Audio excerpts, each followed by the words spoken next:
जय हिंद बच्चों, welcome to our channel. आपकी 10th बोर्ड के एग्ज़ाम हो चुके हैं और रिज़ल्ट भी आ गया है। रिज़ल्ट का हम बहुत बेसब्री से इंतज़ार कर रहे थे कि देखते हैं कि हमारी जो मेहनत थी वो कहाँ तक सफल हुई है। तो सभी सब्जेक्ट्स में हमने बहुत अच्छी तरह से देख लिया है कि हमारे मार्क्स हमारे पेपर के अकॉर्डिंग आए हैं या नहीं आए हैं। क्योंकि हम सोचते हैं कि 2-4 नंबर से अगर हम रह गए हैं या 1 नंबर से हम रह गए, तो हम सोचते हैं कि रीचेकिंग करवा लें, रिकाउंटिंग करवा लें ताकि हमारे मार्क्स जो हैं वो बढ़ जाएँ। या बहुत सारे बच्चे वो भी रीचेकिंग करवाना चाहते हैं जो कि बिल्कुल डिस्टिंक्शन मार्क्स के नज़दीक होते हैं। जैसे कि किसी के 73 मार्क्स आए हैं, 72 आए हैं, 74 आए हैं। तो वो सोचते हैं कि हम रीचेकिंग करवा लें तो हमारा शायद 1-2 मार्क्स हमारा बढ़ जाए और जो हमारी जो डी है वो लग जाए, डिस्टिंक्शन मार्क्स हमारे आ जाएँ। और इसके अलावा जो गार्गी पुरस्कार मिलते हैं और भी अन्य पुरस्कार जो बच्चों को मिलते हैं, तो उसमें भी अगर 1-2% मार्क्स कम है तो हम चाहते हैं कि हम अपने अ, जो भी सब्जेक्ट पेपर है उनकी हम रीचेकिंग करवा लें। तो बहुत सारे बच्चों का मेरे पास भी फ़ोन आया कि मैम हम रीचेकिंग करवाना चाहते हैं, तो हम करवाएँ या नहीं करवाएँ? तो अब देखिए बच्चों की जब हम रीचेकिंग करवाना चाहते हैं, तो हमें खुद को ये तय करना पड़ेगा कि हमने पेपर कैसा किया। अगर हमारा पेपर उतने ही मार्क्स का है, जितने कि हमारे मार्क्स आए हैं, तो रीचेकिंग का कोई फ़ायदा नहीं, रिकाउंटिंग का भी कोई फ़ायदा नहीं। हाँ, अगर हम ये सोच रहे हैं कि हमने पेपर जो है ये जो माध्यमिक शिक्षा बोर्ड का पेपर था, सभी सब्जेक्ट का हमने पेपर बहुत अच्छा किया है और हमने उसके क्वेश्चंस जो हैं अ, जितने भी उसमें आए हुए थे, उसके आंसर्स हमने अपनी टेक्स्ट बुक से मिला लिए हैं या हमने पासबुक से मिला लिए हैं या हमने अपने टीचर से पूछ लिया है और अच्छी तरह से हमने तय कर लिया है कि हमारे मार्क्स ज़्यादा आने चाहिए थे। अब अगर हमारे मार्क्स कम आए हैं, तो हमें रीचेकिंग करवानी चाहिए। और एक बात और भी है कि हम जब टेक्स्ट बुक से उसको टैली करते हैं या टीचर से पूछते हैं या फिर हम अपने किसी गाइड से देखते हैं आंसर, तो कभी-कभी ऐसा होता है कि जो पूरा आंसर होता है उसमें हमारी एक आध लाइन छूट जाती है, 1-2 शब्द हमारे गलत हो जाते हैं, कुछ ग्रामेटिकल मिस्टेक्स आ जाती हैं। तो शब्द जो है वो एकदम से कई बार बदल भी जाता है, अर्थ का अनर्थ भी कर देता है, तो वहाँ भी हमारे मार्क्स कम हो जाते हैं। तो अगर आपने टैली कर लिया अच्छी तरह से, तो फिर भी मैं एक बार कहूँगी कि आप अगर रीचेकिंग करवाने जा रहे हैं, तो रीटोटलिंग करवा रहे हैं कोई बात नहीं, क्योंकि रीटोटलिंग और रीचेकिंग में बहुत अंतर है। रीटोटलिंग तो वो होगी कि आपके जितने भी ये आपने क्वेश्चंस किए हैं, उसमें कितने मार्क्स आपको दिए हुए हैं। कहीं जोड़ने में कोई गलती तो नहीं हुई है। अगर कहीं जोड़ने में गलती हुई है, तो रीटोटलिंग में आपके मार्क्स बढ़ जाएँगे या घट जाएँगे। ये हो सकता है। लेकिन उसमें आपकी कॉपी दोबारा से चेक नहीं की जाएगी। बट अगर आप कॉपी चेक करवाना चाहते हैं दोबारा से कि भई टीचर ने जो है कि हमारे इस क्वेश्चन में कम नंबर दे दिए, इसमें कम नहीं दे दिए, इसमें कुछ ज़्यादा आ सकते थे या ये 2 नंबर का क्वेश्चन है, बिल्कुल एकदम हमने राइट लिखा है तो 2 नंबर हमारे मिलने चाहिए थे। या 1 नंबर का क्वेश्चन है तो 1 नंबर हमको पूरे मिलने चाहिए थे या कहाँ हमारे मार्क्स कट गए। तो हम रीचेकिंग भी करवा सकते हैं। लेकिन इसमें भी एक रिस्क होती है कि जैसे पहले टीचर ने आपकी कॉपी चेक करके दी है, जब सेकंड और थर्ड टीचर आपकी कॉपी चेक करके देंगे, तो वो अपने हिसाब से करके देंगे, यानी वो अपने अकॉर्डिंग करके देंगे। तो उसमें भी कुछ भूल-चूक हो सकती है। तो ऐसा नहीं है कि हम रीचेकिंग या रीटोटलिंग नहीं करवाएँ, करवानी चाहिए। लेकिन उससे पहले हमें ये आंसर शीट जो कि माध्यमिक शिक्षा बोर्ड द्वारा जारी की जाती है, उस आंसर शीट को हमें देख लेना चाहिए। क्योंकि जब भी तो आपको पूरे में से पूरे नंबर मिलते हैं। तो इसमें आप रीचेकिंग करवाने के लिए सोच सकते हैं अगर आपने बहुत अच्छा पेपर किया है। तो चलिए मैं आपको क्वेश्चन वाइज़ बताती हूँ कि किस तरह से किस क्वेश्चन का क्या आंसर होगा और आपने क्या लिखा है। तो आप इसको बहुत ध्यान से देखिए, थोड़ा-सा टैली कर लीजिए कि आपने क्या आंसर लिखा था।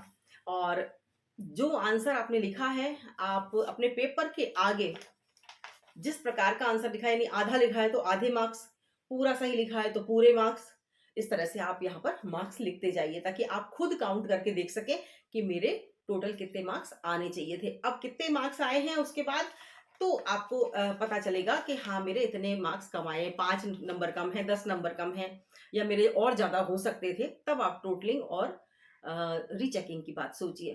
तो चलिए हम बताते हैं आपको। ये है पहला प्रश्न, साइड में आपको दिखता रहेगा कि हम किस क्वेश्चन की बात कर रहे हैं। ये फर्स्ट जो है खंड अ, इसमें पहला क्वेश्चन है अधोलिखित प्रश्नानाम उचितम विकल्पम चित्वा लिखत। यानी नीचे कुछ प्रश्न दिए हुए हैं और उसमें 4 विकल्प दिए हुए हैं। चारों विकल्पों में से आपको एक विकल्प चुनकर लिखना है। ये प्रश्न है आपके 12, यानी अगर ये आप सही विकल्प चुन लेते हैं तो 12 नंबर आपके फिक्स है, आपको पूरे-पूरे 12 नंबर मिलेंगे। तो सबसे सरल प्रश्न भी यही होते हैं और सबसे कठिन प्रश्न भी यही होते हैं।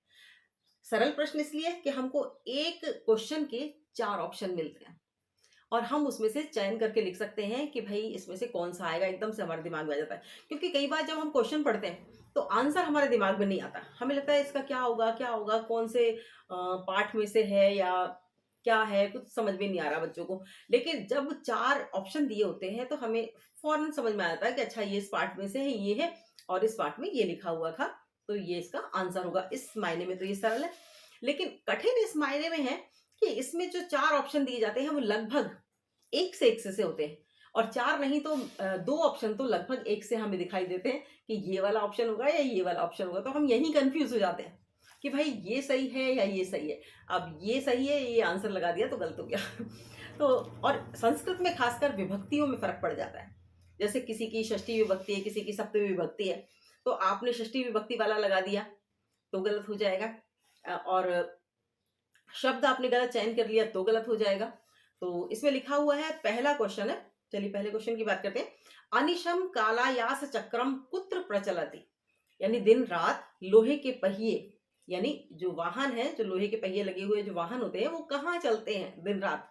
तो इसमें 4 ऑप्शन दिए हुए हैं, महासागर मध्य, महावन मध्य, महानगर मध्य और ग्राम मध्य। तो हमें इसको ध्यान से देखना होगा क्योंकि चारों ऑप्शन लगभग-लगभग एक से दे रखे हैं। मध्य मानी बीच में, तो अब किसके बीच में? महासागर के बीच में चलते हैं, महावन के बीच में चलते हैं, जंगलों में चलते हैं या महानगर में चलते हैं, शहरों में चलते हैं या फिर गाँव में चलते हैं। तो हमें निश्चित रूप से अगर हम इसका हिंदी अर्थ एक बार समझ लेंगे, तो हमें समझ में आ जाएगा कि इसका आंसर होगा महानगर मध्य। यानी महानगरों में ये लोहे के पहियों वाले वाहन चलते हैं, दिन रात चलते हैं।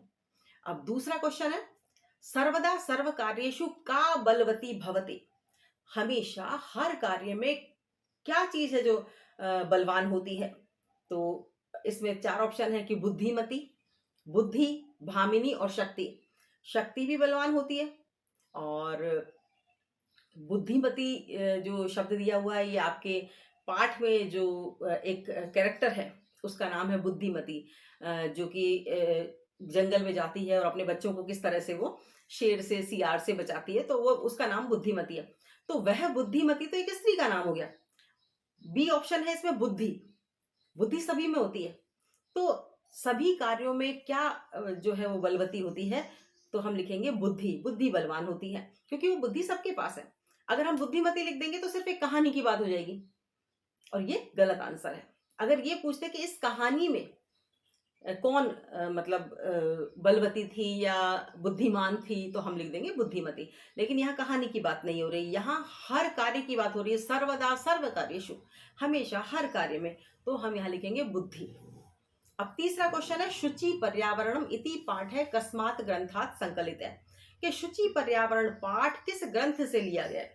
क्योंकि संस्कृत में जब छोटे-छोटे लेसन दिए हुए हैं, तो वो किसी न किसी ग्रंथ से लिए गए हैं, किसी काव्य संग्रह से, किसी किसी कथा संग्रह से, किसी निबंध संग्रह से।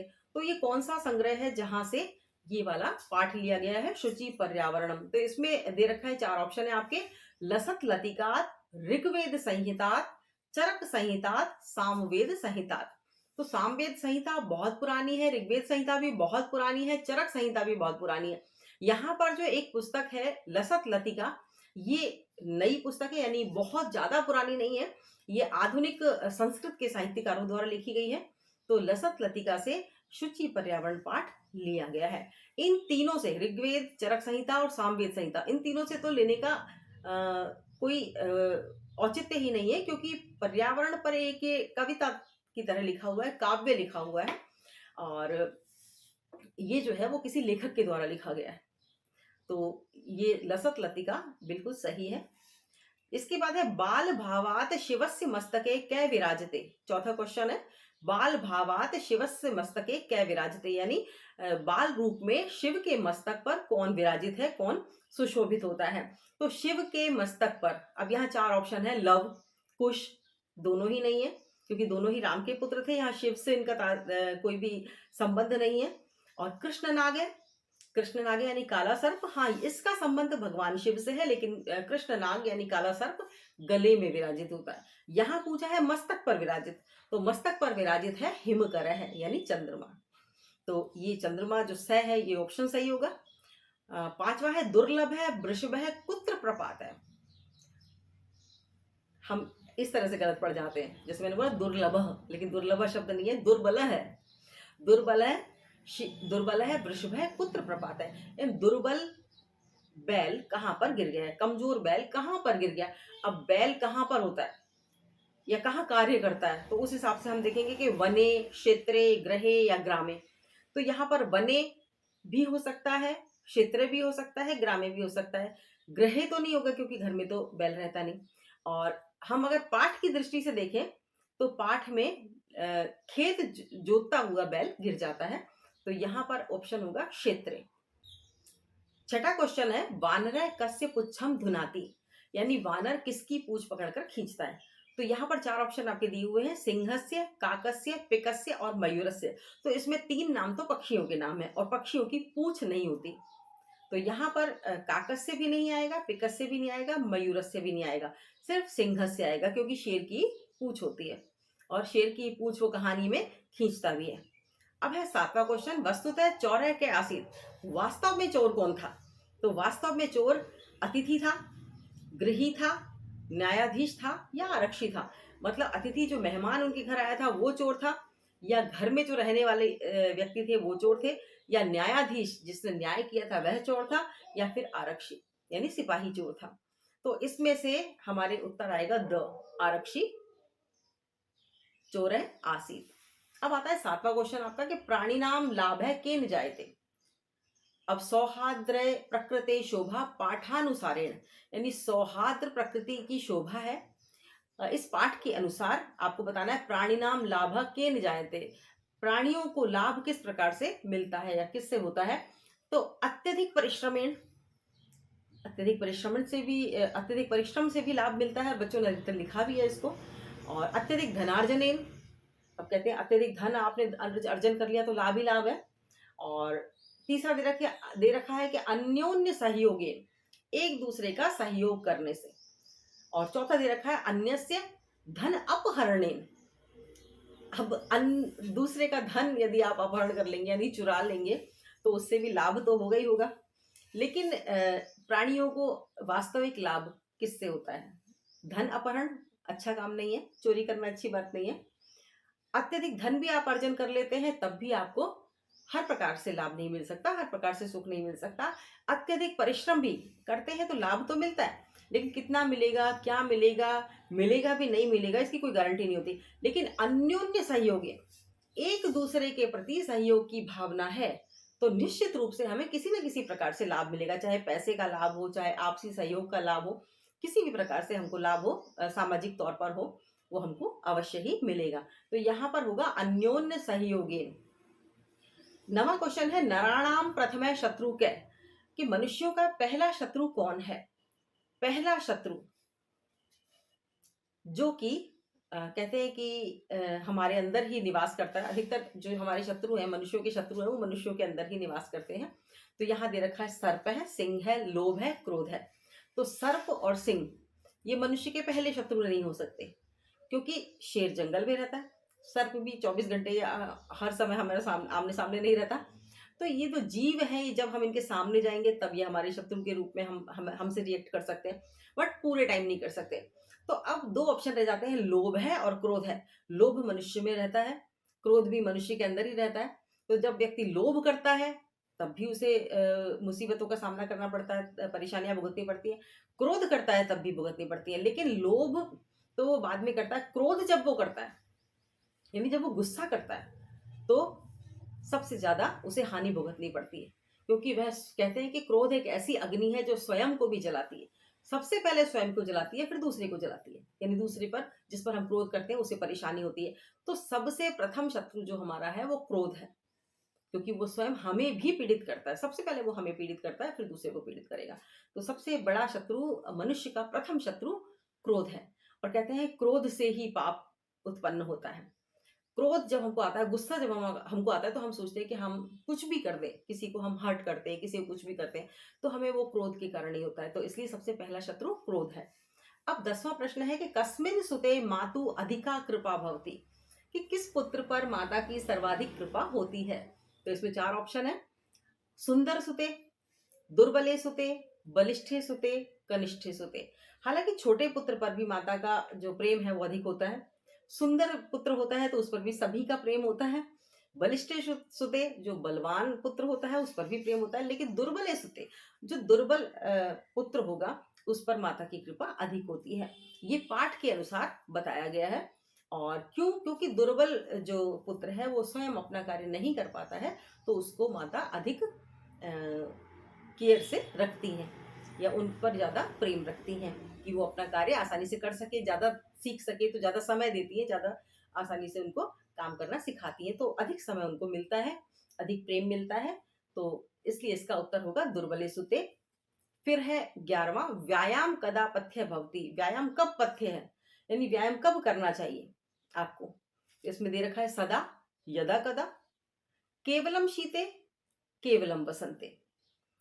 योग, व्यायाम कब करने चाहिए आपको? हमेशा करने चाहिए, कभी-कभी करने चाहिए, केवल शीत ऋतु में करने चाहिए, या बसंत ऋतु में करने चाहिए। तो इसमें बताया गया है कि व्यायाम करने के लिए कोई ऋतु फिक्स नहीं है। हाँ, समय अवश्य ही हमें देखना चाहिए, किंतु ऋतु कोई भी फिक्स नहीं है। तो व्यायाम सदा पथ्यम भवति, व्यायाम हमेशा कर सकते हो आप, हर ऋतु में कर सकते हो, सुबह कर सकते हो, शाम कर सकते हो, कभी भी कर सकते हो, लेकिन आपको थोड़ा-सा परहेज रखना होता है। और वो क्या परहेज रखना होता है, इस पाठ के माध्यम से बताया कि हमें भोजन करके व्यायाम नहीं करना चाहिए, या और भी अन्य जो इसके जो तरीके बताए हैं श्वास प्रश्वास के, तो उस हिसाब से नहीं करना चाहिए। लेकिन व्यायाम हर समय आप कर सकते हो, उसके लिए कोई ऋतु फिक्स नहीं है, कोई डे फिक्स नहीं है। अब है 12वां, बुद्धिमती गहन कानने कम ददर्श।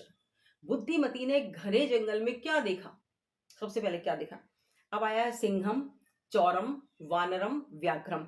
तो यहाँ पर चौरम तो होगा ही नहीं, क्योंकि इस पाठ में चोर था ही नहीं। वानरम भी नहीं होगा, क्योंकि वानर को भी उसने नहीं देखा था। अब व्याघ्रम को देखा था और बाद में एक सिंह को देखा था। तो सबसे पहले अब 2 ऑप्शन में हम थोड़ा-सा यहाँ पर भ्रमित हो जाते हैं। बच्चों ने भी कई बार कई जगह सिंह लिख दिया, कई जगह व्याघ्रम लिख दिया। लेकिन यहाँ सही आंसर होगा व्याघ्रम, क्योंकि सबसे पहले व्याघ्र ही सामने दिखाई दिया था। बाद के लिए यहाँ आंसर होगा व्याघ्रम। अब प्रश्न नंबर 2 आता है। प्रश्न नंबर 2 में समुचित विभक्ति प्रयोगेण रिक्त स्थानम पूर्यते, कि विभक्तियों का प्रयोग करके रिक्त स्थानों की पूर्ति करें। अब ये जो प्रश्न है आपको जो बताया गया है विभक्तियों के कारण, जो पाठ समझाया गया था आपको वो इसीलिए समझाया गया था। अब डायरेक्टली कोई ये नहीं पूछता कि भाई विभक्तियों के कारण बताइए आप। तो ये तो एक ऐसा क्वेश्चन हो जाता है कि हमें बिल्कुल हम एकदम से यूँ हो जाते हैं कि भाई इतना सारा तो हमको नहीं आता, क्योंकि बहुत सारा है। प्रथमा विभक्ति, द्वितीय विभक्ति, तृतीय विभक्ति, चतुर्थी, पंचमी, षष्ठी, सप्तमी, जो विभक्ति है वो आपकी कहाँ-कहाँ उपयोग में आती है, तो इसके बहुत सारे नियम हैं। तो इसलिए इन्होंने रिक्त स्थान के माध्यम से दे दिया ताकि शॉर्टली बताया जा सके। शिक्षक है सह गीतम गायति, शिक्षक है, अब यहाँ छात्र शब्द दे दिया आगे, तो शिक्षक है छात्र सह गीतम गायति। अब सह के योग में कौन सी विभक्ति आती है हमको ये देखना होगा। एक तो विभक्तियां आती हैं प्रथमा, द्वितीय, तृतीय कारक चिन्हों के अनुसार, और दूसरे इनके कुछ नियम होते हैं, विभक्ति के प्रयोग के नियम। तो यहाँ पर नियम लागू होगा, सह के योग में तृतीय विभक्ति आएगी, तो छात्रेण सह गीतम गायति। अब है पिता पुत्राय क्रुध्यति, ये भी चतुर्थी विभक्ति आएगी, और क्रुद्ध धातु के योग में चतुर्थी विभक्ति आती है। तो हमें यहाँ रिक्त स्थान भरेंगे तो हम पुत्राय लिखेंगे। अब अगर विभक्ति का कारण भी पूछते हैं तो हम यही लिख सकते हैं कि चतुर्थी के योग में या क्रुद्ध धातु के योग में चतुर्थी विभक्ति आएगी, और सह के योग में तृतीय विभक्ति आएगी। अब प्रश्न 2 का भी हम देखते हैं। कोष्ठके प्रदत्त शब्दस्य रूपम निर्माय रिक्त स्थानम पूर्यते, यानी कोष्ठक में दिए गए शब्दों के समुचित रूप बनाकर आप रिक्त स्थान की पूर्ति कीजिए। तो इसमें है भक्तिम रोचते, शब्द दे रखा है हरिम, हरि, तो हम क्या बनाएंगे, हरये भक्तिम रोचते। यहाँ पर भी रुच धातु के अर्थ में भी चतुर्थी विभक्ति आएगी, तो हम बनाएंगे हरये। एक वचन शब्द है, हरि को भक्ति अच्छी लगती है, तो एक वचन शब्द आएगा हरये। इसके बाद है अभितय छात्रा संति, यहाँ दे रखा है गुरु शब्द, तो गुरुम अभितय छात्रा संति, अभितय और परितय के योग में द्वितीय विभक्ति आती है, ये हम सभी जानते हैं, इसलिए हम लिखेंगे गुरुम अभितय छात्रा संति। स वाला है कोष्ठके प्रदत्त प्रकृति प्रत्याभ्याम पदम निर्माय वाक्यम पूरयत, यानी प्रकृति प्रत्यय दे रखे हैं। प्रकृति प्रत्यय का मतलब यही है कि मूल धातु है और प्रत्यय है, अब इसको आपको मिलाकर लिखना है। तो यहाँ दे रखा नित्यम पाठम रोज पाठ, पठ प्लस अनियर, पठ धातु है और अनियर प्रत्यय है, तो क्या शब्द बनेगा? पठनीयम, नित्यम पाठम पठनीयम। इसके बाद है दूसरा शक्ति सदा भवति। अब शक्ति शब्द जो है वो स्त्रीलिंग शब्द है, सदा भवति कैसी होती है? बल प्लस मतु, तो यहाँ हम लिखेंगे बलवती, शक्ति सदा बलवती भवति। अब आगे हम देखते हैं, प्रश्न संख्या 3 है। प्रश्न संख्या 3 में सबसे पहले हमें इसको रीड करना चाहिए, क्योंकि ये आपका अपठित गद्यांश है और अपठित गद्यांश में से कुछ क्वेश्चंस आते हैं। तो स्त्रियों ही मातृशक्ति प्रतीक भूता भवन्ति, सुगृहिणी तदैव सा संभवति यदा सुशिक्षिता स्यात्। अतः स्त्रीणां कृते शिक्षाया परमावश्यकता वर्तते। गृहस्य सुशिक्षिता स्त्री सद्गृहिणी, गृहलक्ष्मी, गृहस्वामिनी वा भवति। सेव मातृभूता सद्वंशं सन्नागरिकं च निर्मातुं प्रभवति। स्त्री समाजे धार्मिक संस्काराणां सद्गुणादिकानां स्थापना करोति। अतः समाजे राष्ट्रे वा स्त्रीणां समादरो मातृशक्तेश्च गौरवरक्षणं सदैव संभवति। यदा ता सुशिक्षिता स्युः। केनापि उक्तं च यत्र नार्यस्तु पूज्यन्ते रमन्ते तत्र देवता। यत्र नार्यस्तु पूज्यन्ते रमन्ते तत्र देवता, ये पूरा श्लोक है। यत्र तास्तु न पूज्यन्ते सर्वा तत्र अफला क्रिया, इसमें से एक पंक्ति दी गई है ये। अब यहाँ पर ये गद्यांश आपका समाप्त हो जाता है। इसमें कुछ क्वेश्चंस दिए गए हैं कि उपर्युक्त गद्यांशस्य समुचितम शीर्षकम लिखत। सबसे पहले हमको शीर्षक लिखना होता है, और शीर्षक आपको पता है 1 या 2 शब्द का हमको लिखना होता है। और निश्चित रूप से इस पूरे जो गद्यांश में जिस विषय पर बात की जा रही है, हमें वही शब्द इसमें शीर्षक के रूप में लिखना है। जैसे स्त्री शिक्षा है ना, स्त्री शिक्षा की आवश्यकता, स्त्री शिक्षा का महत्व, तो हम संस्कृत में लिख देंगे स्त्री शिक्षा या आवश्यकता, स्त्री शिक्षा या महत्व, या स्त्री शिक्षा भी आप लिखकर छोड़ देंगे तो भी ये जो है। अब यहाँ पर ये गद्यांश आपका समाप्त हो जाता है। इसमें कुछ क्वेश्चंस दिए गए हैं कि उपर्युक्त गद्यांशस्य समुचितम शीर्षकम लिखत। सबसे पहले हमको शीर्षक लिखना होता है, और शीर्षक आपको पता है 1 या 2 शब्द का हमको लिखना होता है।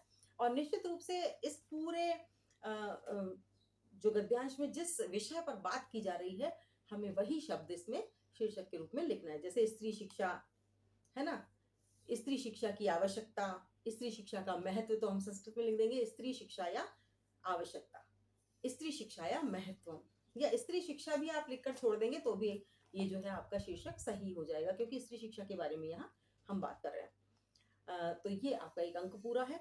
और इसके बाद है मातृशक्ति प्रतीक भूता का भवन्ति। मातृशक्ति के प्रतीक के रूप में कौन होती है? स्त्रीय है, तो आएगा शब्द स्त्रीय है। फिर है तीसरा, स्त्रीणाम कृते कस्या परमावश्यकता वर्तते। स्त्रियों के लिए किस चीज की सबसे ज्यादा आवश्यकता है? तो इसमें आया था कि स्त्रीणाम कृते शिक्षा या परमावश्यकता वर्तते, कि स्त्रियों के लिए शिक्षा की सबसे अधिक आवश्यकता है।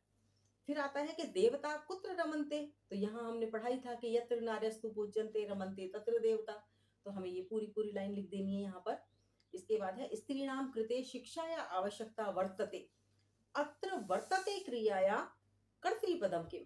अब कर्तृपद के रूप में जब हम देखते हैं कर्तृपद क्या होगा, तो हम बड़े सोच में पड़ जाते हैं कर्तृपद होता क्या, कहीं हम गलत ना लिख दें। तो कर्तृपद को यदि हम समझे कि यहाँ पर आपसे कर्ता पूछा जा रहा है, कार्य को करने वाला कौन है, कर्ता कौन है, तो कर्तृपद स्त्री नाम कृते शिक्षा या आवश्यकता वर्तते क्या वर्तते, तो यहाँ आ जाएगा आवश्यकता। अब है सुशिक्षिता स्त्री इत्यनयो पदयो विशेषण पदम किम। इसमें विशेषण पद क्या है? स्त्री दे रखी है, स्त्री के बारे में बात हो रही है। विशेषण और विशेष्य का संबंध क्या होता है?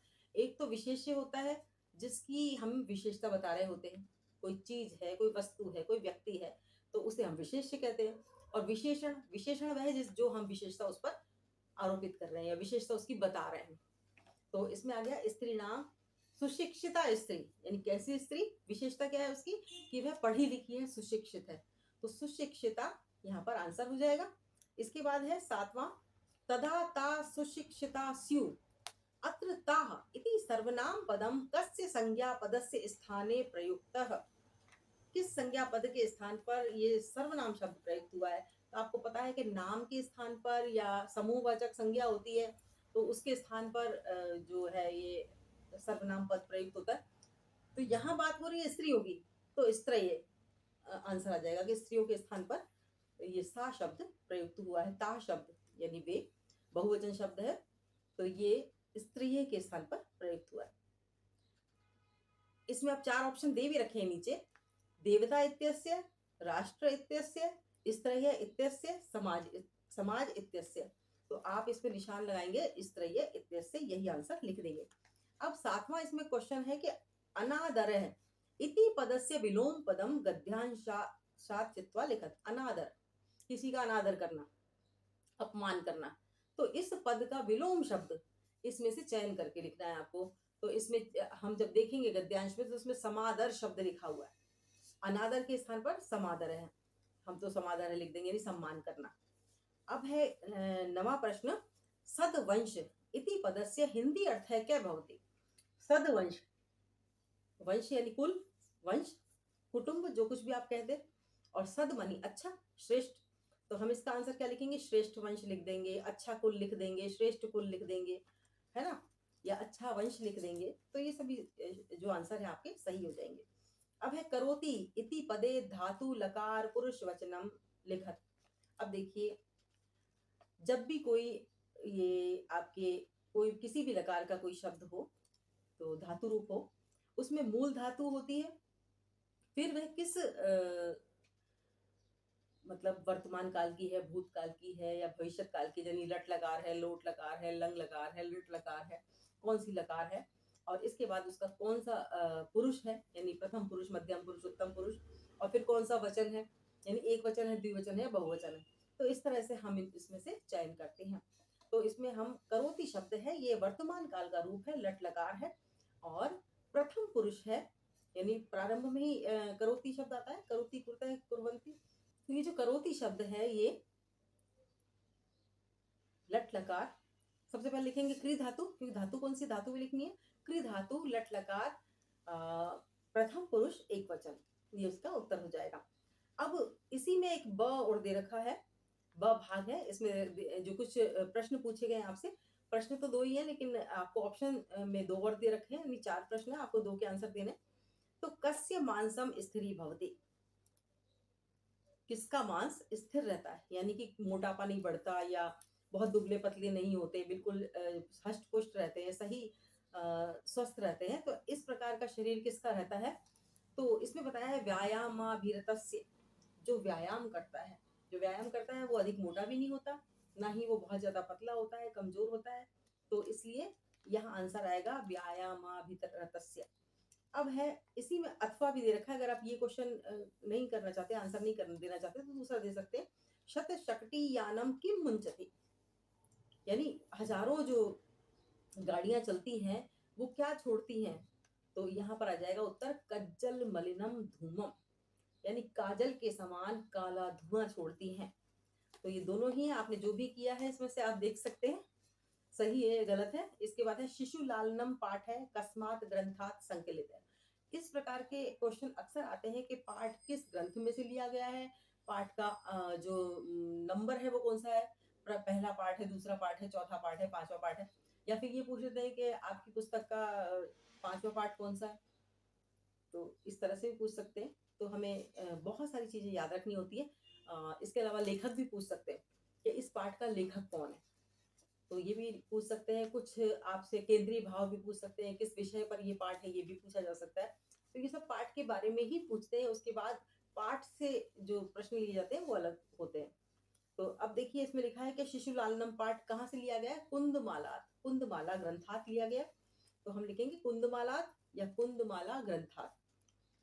दूसरा है विचित्र साक्षी पाठ है आपके।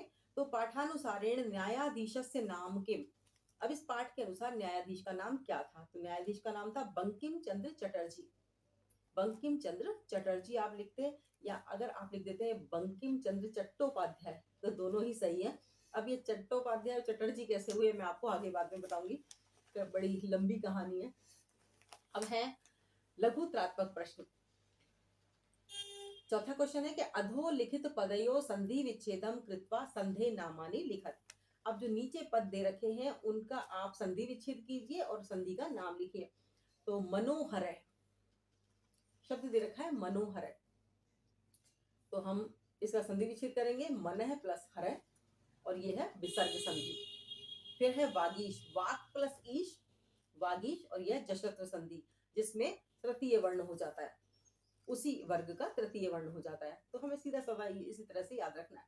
विसर्ग संधि, जब हम संधि के दो टुकड़े करते हैं और प्रथम जो टुकड़ा होता है यानी प्रथम जो पद होता है उसके अंत में विसर्ग आती है तो वो विसर्ग संधि हो जाती है। बड़ा ही सामान्य सी बात है। अब है पांचवा क्वेश्चन के अधोलिखितयो संधि कृत्वा संधि नामानि लिखत। अब जो नीचे है, पहले तो हमने संधि विच्छेद किया, संधि का नाम लिखा। अब संधि विच्छेद दे रखा है, उसमें हमको संधि युक्त पद लिखना है, उसका नाम लिखना है। तो इसमें आ जाएगा नमः प्लस ते, तो क्या हो जाएगा, ये विसर्ग संधि है, दिख ही रही है हमको। नमः में न म आगे विसर्ग लगा हुआ है तो विसर्ग संधि हो गई। अब नमः ते, तो शब्द बनेगा नमस्ते, क्योंकि विसर्ग को उत्व भी हो जाता है, ऋतु भी हो जाता है, सै भी बन जाता है उसका। विसर्ग का सै भी बन जाता है, विसर्ग का रू भी हो जाता है, और विसर्ग का ओ भी हो जाता है, उत्व संधि भी हो जाती है। तो यहाँ पर नमस्ते आधा सै बन गया है, सै शय भी बन जाता है विसर्ग का। यहाँ पर जो दंती सै बना है, नमस्ते शब्द बन गया, विसर्ग संधि है इसमें। अब दूसरा देखिए आप, हरिम वंदे। हरिम वंदे ये है अनुस्वार संधि, कहते हैं ना मोनुस्वार है, यानी अंतिम में जो हलंत होता है उसका अनुस्वार बन जाता है। तो मोनुस्वार सूत्र से ये हरिम वंदे ही रहेगा, इसमें कोई परिवर्तन नहीं होगा, लेकिन जो नीचे म हलंत वाला दिया हुआ उसकी बिंदी लग जाएगी ऊपर, तो इस तरह से हरिम वंदे शब्द बन जाएगा। अब छठा प्रश्न है अधोलिखित रेखांकित पदयो विग्रहम कृत्वा समासस्य नामानि लिखत। अभी तक हमने संधि के दो क्वेश्चन किए, अब समास का आ रहा है कि नीचे लिखे हुए पद में विग्रह करके, यहाँ विग्रह करके जो समास का नाम पूछा है। तो बालकः प्रतिदिनम विद्यालयम गच्छति, एक आपको वाक्य दे दिया, इसमें अंडरलाइन किया हुआ प्रतिदिनम। प्रतिदिनम को हम संधि समास विग्रह कैसे करेंगे, दिनम दिनम प्रतिदिनम, ये समास विग्रह हो गया इसका। क्योंकि हम समास जो होता है वो छोटा पद होता है, और विग्रह जो होता है उसको खोलकर हम लिखते हैं, समझा कर लिखते हैं कि भाई क्या बताया गया इसमें पूरी तरह से। तो दिनम दिनम प्रतिदिनम। अब दिनम दिनम प्रतिदिनम, प्रति शब्द जो है वो अव्यय शब्द है, तो अव्ययी भाव समास हो गया। अव्ययी भाव समास की क्या पहचान है कि या तो कोई उपसर्ग होता है इसमें या कोई अव्यय होता है, और भी अनेक इसके उदाहरण हैं, अनेक नियम भी हैं, लेकिन यहाँ मोटा मोटे हम जो नियम देखते हैं वो ये है कि उपसर्ग या अव्यय पद प्रधान होता है, और उपसर्ग जो है वो अधिकतर अव्यय ही होते हैं, तो इसलिए इसमें प्रति शब्द आया, प्रति उपसर्ग भी है और अव्यय भी, तो अव्ययी भाव समास होगा। अब दूसरा है दशानन। दशानन है तो दश है आन नानी यस्य सा, जिसके 10 आनन है यानी मुख है, 10 मुंह है जिसके, वह कौन, दशानन। तो यह हो जाएगा बहुब्रीहि समास। हालांकि कुछ बच्चों ने यहाँ पर लिख दिया द्विगु समास, पहचान तो बिल्कुल उन्होंने सही की कि जहां संख्यावाची शब्द आ गया 1 2 3 4 5 6 7 8 9 10, ये संख्यावाची शब्द जहां भी आ गए तो वह जो शब्द होगा वह द्विगु समास में ही गिना जाएगा। किंतु आपको जिस प्रकार से मैंने बता रखा है कि द्विगु समास और कर्मधारय समास के बहुत सारे ऐसे शब्द होते हैं जो बहुब्रीहि समास में आते हैं। तो बहुब्रीहि समास की यही पहचान है कि हम किसी जब एक की बात कर रहे हैं, किसी विशेष की बात कर रहे हैं, तो वो समास बहुब्रीहि होगा। अब है सातवां क्वेश्चन कि अधोलिखित रेखांकित पदयो समासम कृत्वा समासस्य नामानि लिखत। अब यहाँ पर पहले तो हमसे समास विग्रह करवाया, अब आपसे दूसरे क्वेश्चन में समास विग्रह दे रखा है, अब आपको समास युक्त पद लिखना है और उसका आपको नाम लिखना है समास का। तो यह महान पुरुष, ये पद दे रखा है, सर्वदा श्रेष्ठम कार्यम करोति, ये पूरा वाक्य दे रखा है जिसमें महान पुरुष को अंडरलाइन किया है, तो इसको हमको लिखना है समासयुक्त पद महान, महापुरुष। महापुरुष ही हो गया कर्मधारय समास। कर्मधारय समास की क्या पहचान है? कर्मम धारयति इति कर्मधारय, जो कर्म को धारण करता है। यानी उसमें ये आपको बताया जाता है कि कर्म क्या है, उसका विशेषता क्या है उसकी, है ना। और विशेषण विशेष्य का संबंध होता है इसमें। तो हम सिर्फ यही देख लेते हैं कि भाई एक किसी चीज की जिसमें विशेषता बताई गई हो, गुण बताए गए हो, अच्छाई बुराई कुछ बताई गई हो, तो वह कर्मधारय समास होता है ना। अब है माता च पिता च, पूजनीयो स्तर। अब माता च पिता च, आपको पता है च या और जो है वो द्वंद्व समास में आता है।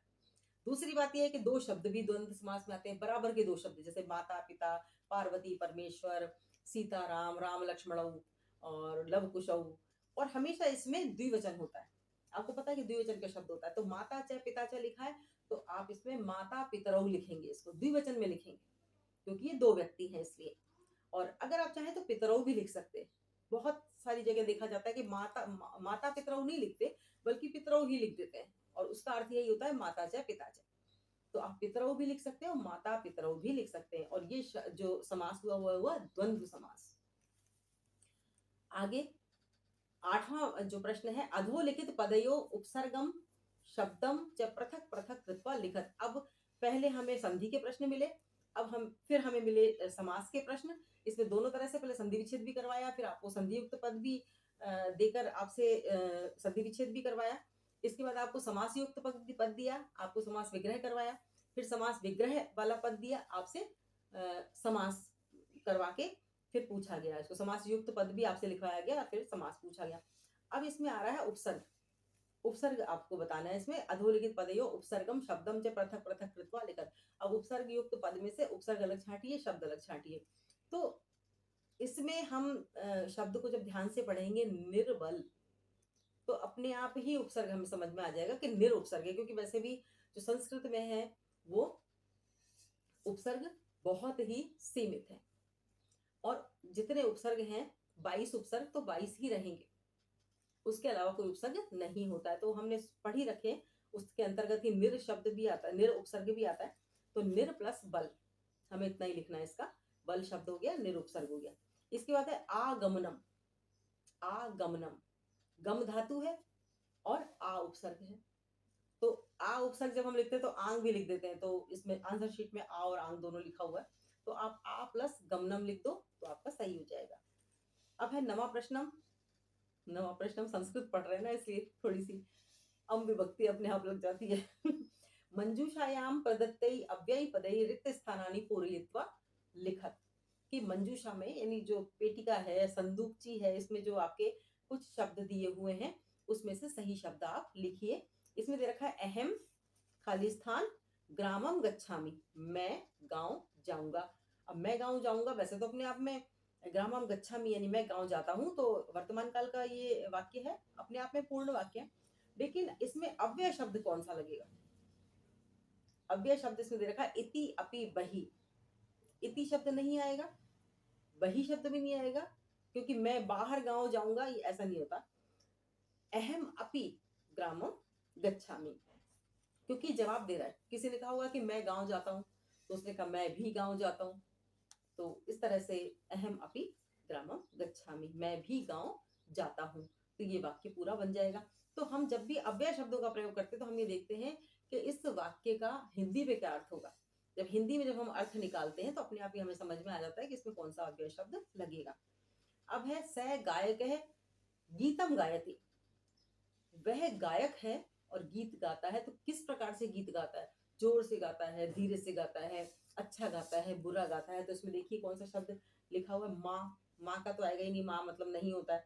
उच्चई मानी ऊंचे स्वर में जोर से गाता है। पुरा मानी प्राचीन काल में, तो वो तो नहीं आएगा इसमें, तो इसमें आएगा उच्चई। स गायक है उच्चई गीतम गायति। तो ये हो गए हमारे 9 क्वेश्चंस, 9 प्रश्न हमने हल कर लिए संस्कृत के। अब है 10वां प्रश्न, अधोलिखितौ संख्यावाची शब्दौ संस्कृते लिखत। अब यहाँ जो संख्यावाची शब्द लिखे हैं उसको संस्कृत में लिखना है, तो इसमें 150 दे रखा है, तो 50 शताधिकम 1 शतम।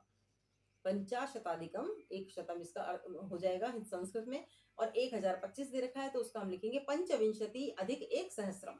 पंचविंशति 25 अधिक 1 सहस्त्रम, 1 सहस्त्र से यानी 1000 से 25 रुपए ऊपर है, यानी 1025 है। अब इसके बाद हो गया अधोलिखित वाक्ययो रेखांकित पदम आधृत्य प्रश्न निर्माणम कुरुते। प्रश्न निर्माण आपके 4 अंक के आते हैं, इसमें आपको 2 ही अंक के दिए। पहले 4 अंक के आया करते थे, अब इसमें 2 अंक के हैं। तो उद्यमेन समय बंधु नास्ति, इसमें बताया कि उद्यम के समान, परिश्रम के समान कोई भी बंधु नहीं है, मित्र नहीं है, भाई नहीं है। तो जैसे कि हमें कोई उत्तर देता है तो हमें ये सोचना चाहिए कि हम प्रश्न क्या करेंगे उससे, जिसका हमें उत्तर प्राप्त हुआ है। तो हम पूछेंगे, हम क्या प्रश्न पूछेंगे जब कोई हमें उत्तर देगा कि उद्यमेन समय बंधु नास्ति, कि उद्यम के समान कोई बंधु नहीं है, तो हम क्या प्रश्न पूछेंगे, भाई केन समय बंधु नास्ति, किसके समान बंधु नहीं है, तो केन आ जाएगा यहाँ आंसर। फिर है समीपे एका नदी बहती, एका नदी बहती, क्योंकि स्त्रीलिंग शब्द है ना, समीपे एका नदी बहती। अब एका के स्थान पे लिखे का नदी बहती, का बहती, नदी के स्थान पे लिखे क्या मतलब का बहती, कि समीपे का बहती, पास में क्या बहती है, तब आंसर आ जाएगा कि एका नदी। तो ये का आ जाएगा इसमें उत्तर। अब है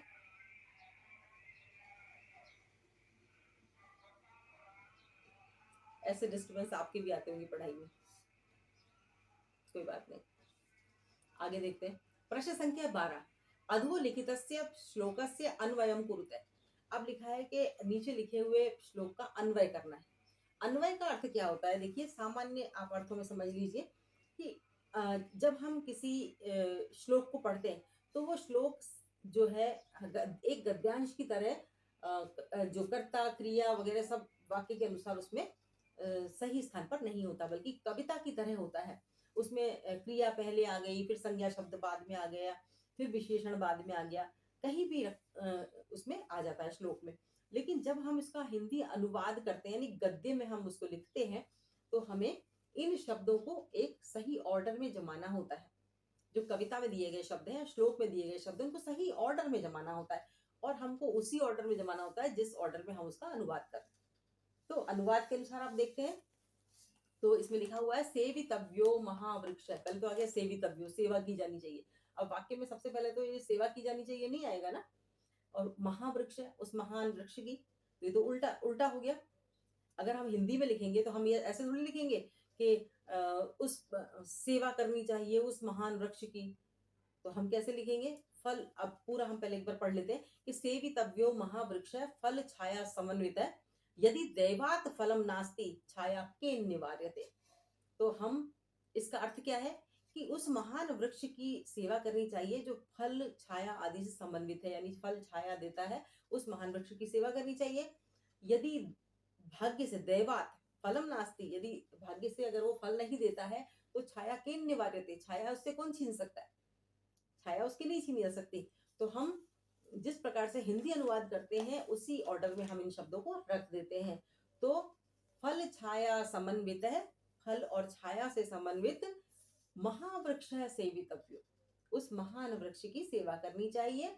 दैवात यदि फलम नास्ति छाया केन निवार्यते, इस तरह से हम इसका अन्वय कर देंगे। ये अन्वय है, इसमें हमको कोई अर्थ नहीं लिखना, कोई व्याख्या नहीं करनी, कुछ नहीं करना, बस हमको इसको सही ऑर्डर में इसको जमा के लिख देना है। अब आता है प्रश्न नंबर 13, अधोलिखित वाक्ययो शुद्धम कृत्वा लिखत, कि इन वाक्यों को शुद्ध करके लिखो। तो शुद्ध करके कैसे लिखेंगे, यहाँ भी वो विभक्ति वाली बात हो जाएगी कि अगर आपको शब्द रूप नहीं आते, आपको धातु रूप नहीं आते हैं, तो आप इसको सही नहीं कर पाएंगे, शुद्ध नहीं कर पाएंगे। तो इसमें लिखा है स नेत्रात काण अस्ति, वह नेत्र से काणा है। तो नेत्रात शब्द दिया हुआ है, तो जो नेत्रात शब्द है तो पंचमी विभक्ति का रूप है, और पंचमी विभक्ति आती है अलग होने के अर्थ में। तो नेत्र से काणा है तो कुछ अलग थोड़ी हो रहा है इसमें, नेत्र से काणा है, तृतीय विभक्ति इसमें आनी चाहिए। कर्ता ने कर्म को कर्ण से, वैसे भी तृतीय विभक्ति आनी चाहिए। और एक नियम भी है, क्या नियम है, नियम है अंग भंग में तृतीय विभक्ति लगती है। तो ये अंग भंग है, एक नेत्र से वो काणा है, एक नृत्य उसका, एक जो नेत्र है वो उसका प्रॉपर मतलब सही नहीं है, तो अंग भंग तो है ना, तो अंग भंग में आपके तृतीय विभक्ति लगती है। तो आंसर क्या हो जाएगा? स नेत्रेण कर्णे अस्ति। अब इसके बाद है दूसरा वाला, राजा भिक्षुकम वस्त्राणि यच्छति। राजा भिक्षुक को वस्त्र देता है, कर्ता ने कर्मों को। अब यहाँ भिक्षुक भिक्षुकम बिल्कुल परफेक्ट शब्द है, सही शब्द है एकदम, कि राजा भिक्षुकम वस्त्राणि यच्छति। राजा भिक्षुक को वस्त्र देता है, लेकिन यहाँ पर भिक्षुकम शब्द नहीं आएगा। क्यों नहीं आएगा? क्योंकि देने के योग में दा धातु में, यच्छ धातु में चतुर्थी विभक्ति का रूप आता है। तो इसलिए जो हमारे अनुवाद के नियम है यहाँ भी काम आएंगे। यानी अनुवाद के नियम अगर आप सीख लेते हैं तो छोटे छोटे अनुवाद करने आप सीख जाते हैं। अनुवाद के नियम सीखने के बाद अब आप जो है संस्कृत से हिंदी अनुवाद भी एकदम सही लिखते हैं, हिंदी से संस्कृत भी आप आसानी से बना लेते हैं।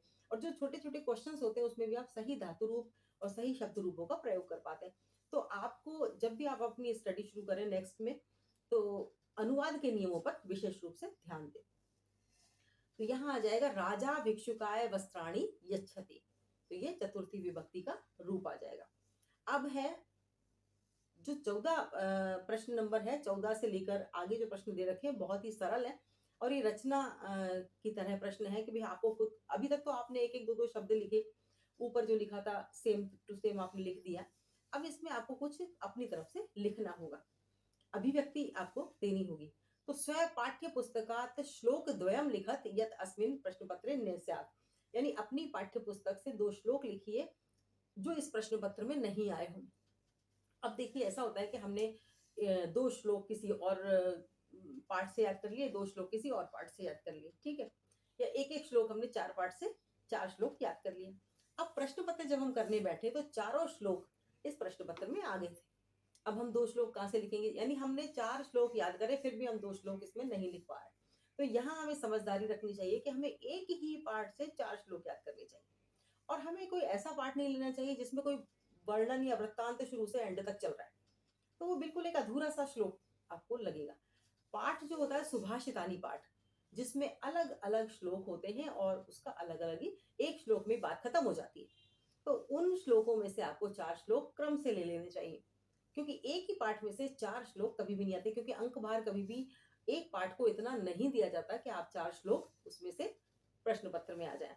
तो एक ही पाठ में से सुभाषितानी जो पाठ होता है आपकी संस्कृत की बुक में, किसी भी क्लास की बुक हो, तो छठी से 10वीं तक सुभाषितानी में से ही आपको 4 श्लोक याद करने चाहिए। अगर आपने कर लिए तो ये जो आपके 4 अंक हैं, 3 अंक 2 अंक जो भी है वो फिक्स है आपके, और इसमें आपके कहीं भी अंक नहीं कटेंगे।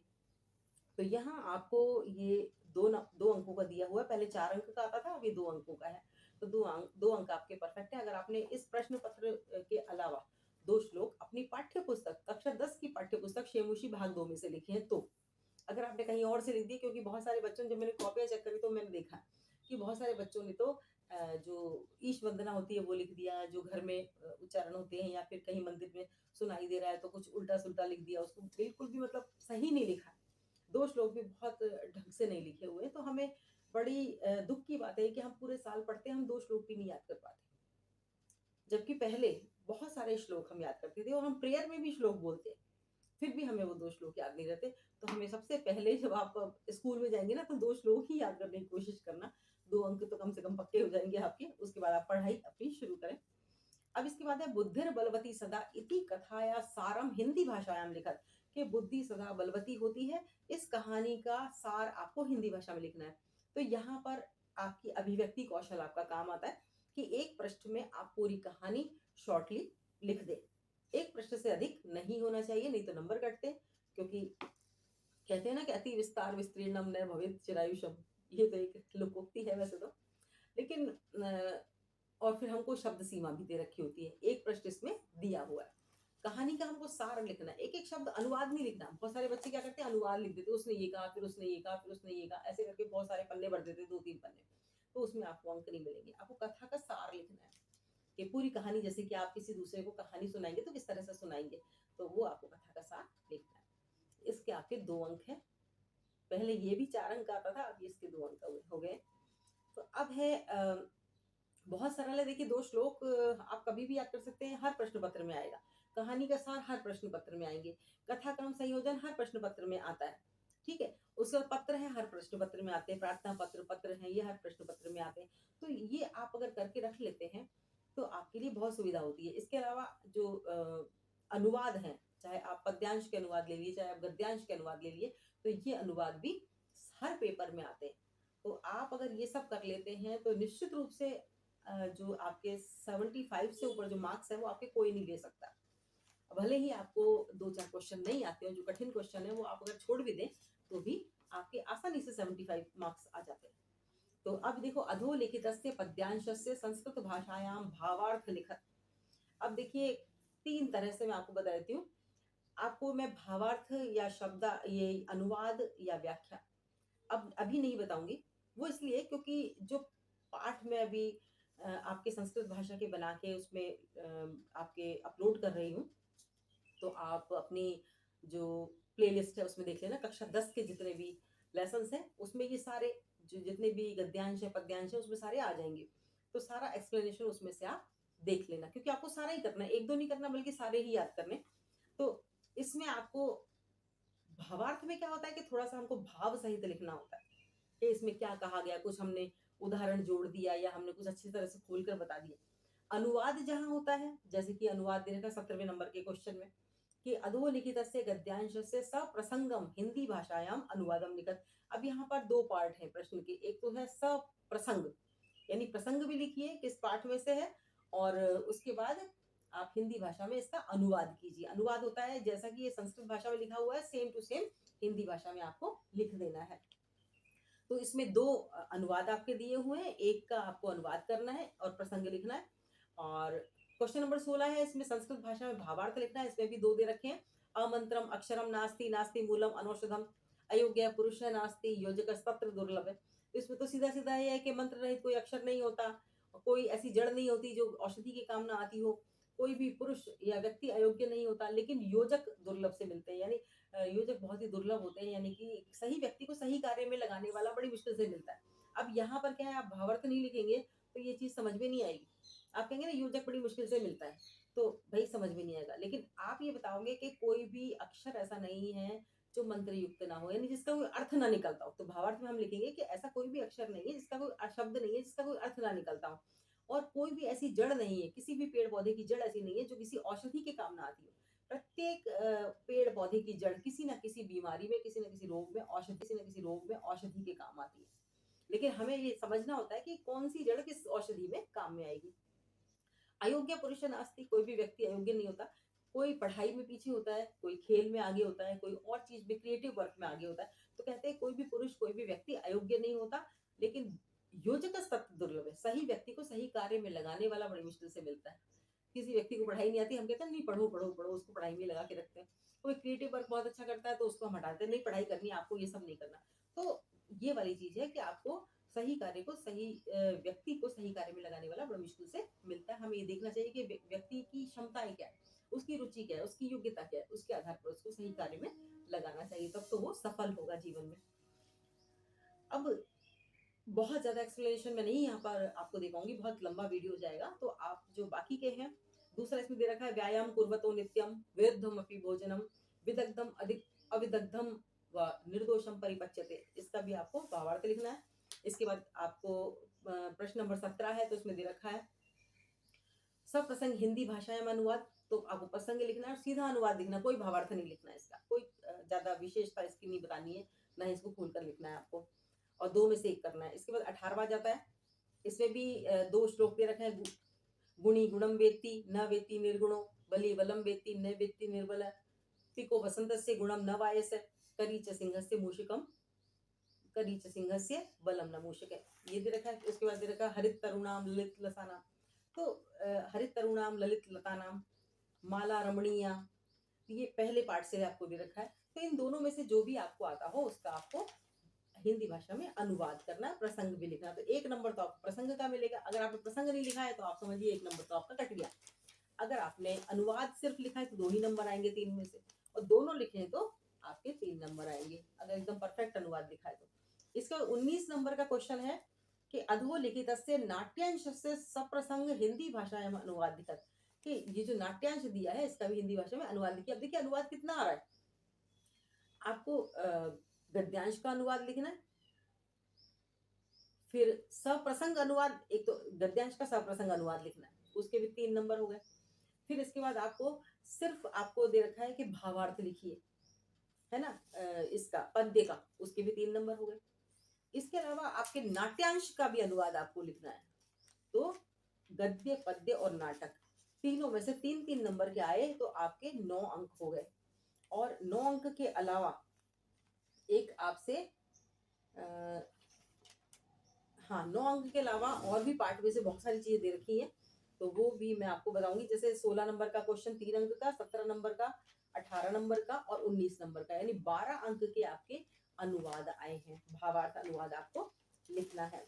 तो ये आप अगर पाठ बहुत ध्यान से पढ़ेंगे तो आसानी से आप इसके अनुवाद, भावार्थ इत्यादि लिख पाएंगे। अब है 20वां नंबर का क्वेश्चन, ये सबसे सरल प्रश्न जो कमजोर से कमजोर बच्चा भी कर सकता है, क्योंकि इसमें कुछ भी करने को नहीं है, सिर्फ क्रम से जमाना है। 6 आपको पंक्तियां दे रखी हैं, 6 पंक्तियों को आपको लाइन से जमाना है कि पहले कौन सी पंक्ति आएगी, दूसरी कौन सी आएगी, तीसरी, चौथी, पांचवी, छठी कौन सी पंक्ति आएगी। तो इसमें दे रखा है कहानी, और ये भी कहानी के रूप में होती है। ऐसा नहीं है कि कहीं से भी पंक्तियां उठा कर दे दी, अब आप ना दिमागी कसरत करते रहो कि कौन सी पहले आएगी, कौन सी बाद में आएगी। ये बिल्कुल एक स्टोरी होती है, स्टोरी के रूप में दी होती है। तो जैसा कि मैंने आपको समझाया था कि स्टोरी में क्या होता है, स्टोरी में सबसे पहले होता है कि एक कोई किसी पात्र के बारे में बताते हैं कि एक पात्र था। पात्र का मतलब जैसे एक शेर था, एक ब्राह्मण था, एक स्त्री थी, एक पक्षी था, एक कौवा था। तो सबसे पहला वाक्य तो इसी तरह का आता है। फिर वह था तो वह कहीं गया, उसने कुछ किया, दूसरा वाक्य इस तरह का आ जाता है। फिर उसका क्या परिणाम हुआ, उसको किसकी सहायता मिली या उसको क्या परेशानी हुई, ये तीसरा चौथा वाक्य इस तरह का आ जाता है। और उसके बाद फिर वह किस तरह से उसने समस्या का समाधान किया, इस तरह का जाता है। फिर मोरल आ जाता है। तो इस तरह से 6 वाक्य हो जाते हैं। तो आप देखिए कि पहला यहाँ पर कौन सा आएगा, मूषक है परिश्रमेण जालम अकृंतक, कि चूहे ने जाल को परिश्रम से जाल को काट दिया। अब जाल को काट दिया चूहे ने, तो चूहा कहाँ से आया, ये तो पहला वाक्य होगा नहीं आपका। अब इसमें लिखा हो एकदा सह जाले बद्ध, एक बार वह जाल में फंस गया, वह शब्द आया है। तो वह का यहाँ पर नाम भी कुछ दिया हुआ होगा, वह कौन, ये हमारे दिमाग में प्रश्न आता है कि वह कौन। तो अभी तक क्लियर नहीं हुआ, इसमें आया नहीं है कि किसके बारे में बात कर रहे हैं, नायक कौन है, या जो स्टोरी है उसमें स्टोरी किसकी स्टोरी है, किसी बंदर की है, कौवे की है, शेर की है, ब्राह्मण की है, मनुष्य की है, या किसी की है। तो वो नहीं आ रहा है इसमें, तो दोनों ही पहले नहीं आएंगे। अब तीसरा दे रखा है सिंह जालात मुक्त भूतवा मूषिकम प्रशंसन गतवान, कि शेर जाल से मुक्त हो गया और चूहे की प्रशंसा करता हुआ लौट गया। तो अंतिम पद है, बिल्कुल बिल्कुल कहानी यहाँ पर क्लोज हो जाती है। तो ये तो आखिरी पंक्ति आएगी, ये भी पहली पंक्ति नहीं आएगी। अब इसमें चौथी पंक्ति, एकस्मिन वने एक सिंह वसती, इसमें एक वन में एक शेर रहता था। तो बस ये पहली आपकी पंक्ति हो जाएगी, क्योंकि इसमें जो नायक का परिचय मिल रहा है, कहानी के नायक का, कि कहानी किस पर लिखी हुई है, कि एक जंगल में एक शेर रहता था। तो ये पहली पंक्ति आपकी हो जाएगी। इसके बाद दे रखा है स संपूर्णम प्रयासम अकरोत परम बंधनात् न मुक्त, तो उसने संपूर्ण प्रयास कर लिया लेकिन वह बंधन से मुक्त नहीं हुआ। तो अब इसके पहले पंक्ति वो आएगी कि वह जाल में फंस गया। फिर है तदा तस्य स्वरम श्रुत्वा, एक है मुष्के तत्र आगच्छत, तब उसमें दे रखा है कि तब उसका स्वर सुनकर एक चूहा वहां पर आ गया। अब आप ये देखिए कि इसको अपन क्रम से जमाएंगे तो क्या आएगा, एकस्मिन वने एक सिंह वसती, इसमें 6 पंक्तियों में पूरी स्टोरी हो जाएगी। अब दूसरी जो पंक्ति आएगी वो आएगी कि एकदा सह जाले बद्ध है, कि एक बार वह जाल में बंध गया। फिर आएगी तीसरी कि सह संपूर्णम प्रयासम अकरोत परम बंधनात् न मुक्त है, कि उसने संपूर्ण प्रयास कर लिया, हर तरह से प्रयास कर लिया, लेकिन वो बंधन से मुक्त नहीं हो पाया। अब चौथी आएगी तदा तस्य स्वरम श्रुत्वा एक मुष्क तत्र अगच्छत, तब उसकी आवाज सुनकर, उसका स्वर सुनकर एक चूहा वहां पर आया। तदा तस्य स्वरम श्रुत्वा एकः मूषकः तत्र आगच्छत। फिर आएगा मूषकः परिश्रमेण जालम अकृंतक, कि चूहे ने परिश्रम से जाल काट दिया। अब फिर अंत में आएगा जब जाल कट गया तो सिंह जालात मुक्तः भूत्वा, शेर जाल से मुक्त होकर मूषकम प्रशंसन गतवान, चूहे की प्रशंसा करता हुआ वहां से चला गया। तो ये आपके 6 लाइनें हैं। अब इसमें भी आपको एक मौका इस तरह का मिलता है कि 6 लाइनों में से 2 लाइनें भी आप सही स्थान पर जमा देते हैं तो 1 नंबर मिल जाता है। 4 लाइनें अगर आपने सही जगह पर रख दी कि भाई ये चौथी लाइन आएगी, ये तीसरी लाइन आएगी, ये पांचवी आएगी, ये पहली आएगी, इनमें से 2 लाइनें आपने गलत कर दी, 4 भी सही जगह पर रख दी आपने, तो 2 अंक आपको मिल जाएंगे। और आपने 6 लाइन सही तरीके से जमाई है तो आपको 3 अंक प्राप्त होंगे पूरे पूरे। इसमें कहीं भी आपके कोई अंक नहीं कट सकते। अब इसके बाद आता है कि ऑप्शन में दे रखा है कि अधोलिखितेषु पंच शब्देषु केचन त्रयाणाम शब्दानाम प्रयोगम कृत्वा संस्कृते वाक्य निर्माणम कुरुते। यहाँ 4-5 शब्द दे रखे हैं तो किन्हीं 3 शब्दों का इस्तेमाल करते हुए वाक्य रचना आपको करनी है। तो जहां तक मेरा विचार है कि आप ये छोड़ दें, आप ऊपर के जो 6 वाक्य हैं उन्हीं को जमा दें, तो वो बहुत आसान रहेगा और उसमें पूरे पूरे आपके अंक आ जाएंगे। और आपने भी शायद ऐसा ही किया होगा। कुछ बच्चों ने अनुवाद भी किया है, ये अनुवाद नहीं मतलब कुछ बच्चों ने वाक्यों में प्रयोग किया है शब्दों का। तो वाक्य प्रयोग भी वैसे तो अच्छे, क्योंकि जैसे प्रातः काल दे रखा है, शब्द उद्यानम दे रखा है, नदी है, पवन है, चंद्र है, ये सामान्य से शब्द हैं और इनसे रिलेटेड हमने बहुत सारे वाक्य अपनी किताब में पढ़े हैं, तो कोई सा भी वाक्य हम इसमें लिख सकते हैं। अब है एक आपको दे रखा है प्रश्न नंबर 21। प्रश्न नंबर 21 में दे रखा है एक पत्र है और एक प्रार्थना पत्र है। तो इसमें देखिए ये लिखा हुआ कि भवती राजकीय उच्च माध्यमिक विद्यालय चंद्रपुरस्य दशम्यां कक्षाया छात्रा रेवती अस्ति। आप कौन है? भवती यानी आप, राजकीय उच्च माध्यमिक विद्यालय चंद्रपुर की 10वीं कक्षा की छात्र रेवती है। आपका नाम रेवती है। रेवती रुग्णा, रेवती बीमार है। अतः स्व प्रधानाचार्याय, इसलिए अपने प्रधानाचार्य को दिन द्वयस्य रुग्णावकाशार्थ प्रार्थना पत्रम लिखतु, के बीमारी में अवकाश लेने हेतु प्रार्थना पत्र अपने प्रधानाध्यापक को लिखे, प्रधानाचार्य को लिखे, 2 दिन की अवकाश के लिए। या भवान योगेंद्र, आप योगेंद्र स्वकीय मित्रम देवेंद्रम प्रति ग्रीष्मावकाशे भ्रमण विषये अधोलिखित पत्रम मंजूषा पद सहायता पूरयित्वा लिखत। अब इसमें देखिए आपकी कितनी सहायता कर दी गई है कि मंजूषा दी गई है, नीचे सूची दी गई है, आपको संदूकची जो कहते हैं आप, वो दे रखी है, कुछ शब्द दे रखे हैं उसमें, प्रस्ताव, प्रबल इच्छा, सादर प्रणाम है, कुशलताम, आनंदानुभवम, हिमाचल प्रदेशम, शीघ्रमेव, मातृपितृभ्याम। तो ये शब्द दे रखे हैं। इन शब्दों का उपयोग करते हुए आपको ये पत्र लिखना है। और पत्र में भी इतनी सुविधा है कि आपको स्क्रीन पर, यहाँ पर मैं दिखा रही हूँ, स्क्रीन पर आपको दिख रहा होगा कि पत्र में पूरा पत्र लिखा हुआ है, बस रिक्त स्थान ही भरने हैं। और रिक्त स्थान में भी वही शब्द भरने हैं जो ऊपर लिखे हुए, तो कोई समस्या नहीं होनी चाहिए, क्योंकि हमको मन से तो कुछ लिखना ही नहीं है। ऊपर जो शब्द लिखे हुए हैं वही शब्द इसमें भरने हैं। तो निश्चित रूप से आपने ऊपर वाला प्रश्न नहीं किया होगा और नीचे वाला ही प्रश्न किया होगा। लेकिन अगर आपने ये प्रार्थना पत्र याद कर रखा है, बीमारी का प्रार्थना पत्र याद कर रखा था, रटा हुआ था आपको, तो निश्चित रूप से आपने पहला ही प्रश्न हल किया होगा। और अगर आपने ये नहीं याद कर रखा था तो फिर आपने ये जो ऑप्शन में दे रखा है अथवा, यही आपने किया होगा। तो इसमें बहुत सरल है कि प्रिय मित्र देवेंद्र नमस्ते, अहम कुशल है, अत्र अहम कुशल है भवते कामये। अब जब हम यहाँ सकुशल हैं तो भवते, आपकी कुशलता की तो कामना करेंगे ना, तो इसमें आ जाएगा कुशलताम कामये। फिर है अहम सह अस्मिन् ग्रीष्मावकाश समये भ्रमणार्थम गमिष्यामि। तो अहम सह दे रखा है, सह है तो फिर नाम आएगा किसके साथ, मित्र के साथ, माता पिता के साथ, भाई के साथ, किसके साथ, बहन के साथ। तो इसमें दे रखा है आपको शब्द दे रखा है ऊपर मातृपित्राभ्याम, तो हम यहाँ पर मातृपित्राभ्याम लिख देंगे। फिर है सह अस्मिन् ग्रीष्मावकाश समय भ्रमणार्थम गमिष्यामि, तो कुत्र गमिष्यामि, तो इसमें लिखा हुआ है हिमाचल प्रदेशम गमिष्यामि। भवान अपि अस्माभिः सह तत्र चलतु इति मम अस्ति, मम अस्ति तो मेरी क्या है, मेरी इच्छा है कि मैं आपको ले जाना चाहता हूँ। तो यहाँ पर आ जाएगा प्रबलेच्छा अस्ति, वयम सर्वे मिलित्वा करिष्यामः। अब हम सब मिलकर क्या करेंगे, क्या मतलब सब मिलकर करेंगे, क्या करेंगे, आनंद अनुभव, हम आनंद का अनुभव करेंगे, खुशी मनाएंगे वहां पर। तो अब है मदीय है अयम भवते रोचते चेत, यानी मुझे आपका यह अच्छा लग रहा है। क्या अच्छा लग रहा है, प्रस्ताव रखा है उसने, तो बस प्रस्ताव लिखेंगे कि आपका जो ये प्रस्ताव है मुझे अच्छा लग रहा है। फिर आ जाएगा परिवारे पूज्येभ्यो सर्वेभ्यो जनेभ्य मम निवेदनीय, मेरा क्या निवेदन करना, परिवार के जितने भी लोग हैं उनको क्या निवेदन करना। जब भी हम ये पत्र लिखते हैं तो हम लिखते हैं ना, बड़ों को प्रणाम, छोटों को स्नेहाशीष और नमस्ते इत्यादि लिखते हैं। तो इसमें लिखा हुआ है तो इसमें आ जाएगा आपका सादर प्रणाम है, बड़ों को हम सादर प्रणाम करते हैं।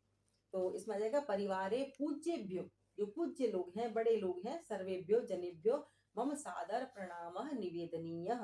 पत्रोत्तरम प्रेषणीयम, तो पत्रोत्तर देना, तो हम क्या लिखेंगे साथ में, पत्रोत्तर शीघ्र, शीघ्र में प्रेषणीयम, यानी पत्र का उत्तर जल्दी ही देना।